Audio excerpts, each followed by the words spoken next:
I know you wrote an article relative to Shedeur Sanders. Take us through that and kind of just your thoughts on what you've seen from him, especially against the Niners. Yeah, wrote a lot of articles about Sanders.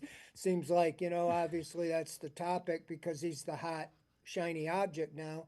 Um, I think he's making progress a little bit. You can still see things that he's getting better at. He's only had two starts, 2 weeks with the first team in practice. Not the greatest weather conditions last week, and the 49ers, pretty formidable team. But again, um, the special teams did not help them. That jump started the 49ers. And again, the defense played pretty well.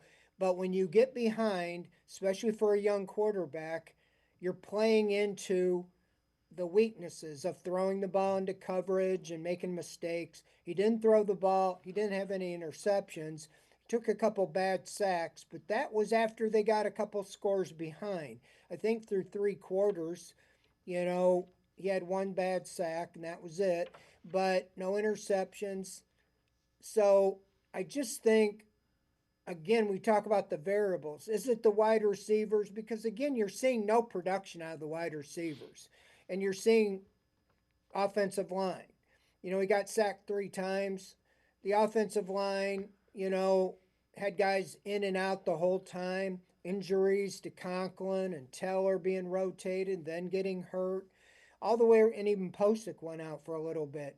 So it's hard to judge, but I think that's why I really am anxious to see how he plays against the Titans. Here's one of the worst teams, if not the worst team in the NFL.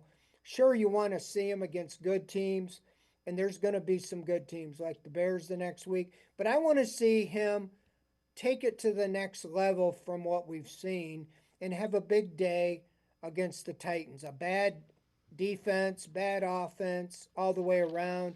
Think he'll have a little extra spark going against Cam Ward, who got picked number 1 overall, and we know Sanders gets picked all the way in the 5th round. So I think he's making progress, but you want to see a little bit more. I know we're in the impatience role.